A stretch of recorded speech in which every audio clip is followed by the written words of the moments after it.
Just recently, I wanted to start a new painting piece, and I stared down at my sketchbook with no clue of what to create.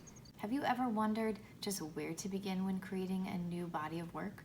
We're going to look at how to brainstorm and mind map possible themes and ideas for a visual art portfolio. First, it's important to remember that a visual art portfolio is a representation of your artistic skills and abilities, as well as your style.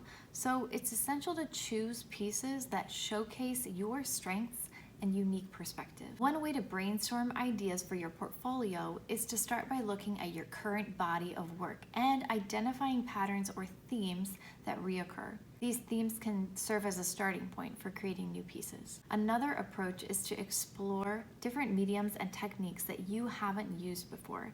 Experimenting with new methods can not only lead to fresh and exciting ideas for your portfolio, but it can also help you develop new skills. Another tip is to look at the work of other artists that you admire and use it as inspiration for your own pieces. Try to find ways to incorporate elements of their style or themes into your own work while still maintaining your unique perspective. I suggest that you start by creating a mind map and list out all possible mediums, themes, techniques, and elements. A mind map is a visual tool used to organize and structure ideas, thoughts, and information. It typically takes the form of a diagram with a central idea or concept in the center and branches or subtopics radiating out from it. Mind maps can be used for a variety of purposes, like brainstorming, note-taking, problem-solving, and project planning. They are a useful tool for visualizing connections and relationships between different pieces of information and can help to stimulate creativity.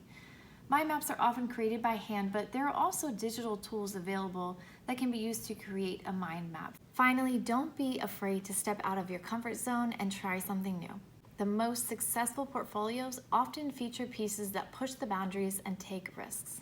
Don't forget to leave a comment down below letting us know your tips and tricks for brainstorming for a visual art portfolio, and let us know which of these techniques you found most helpful. If you need help generating new ideas and rejuvenating your art practice, check out my video on grit journaling.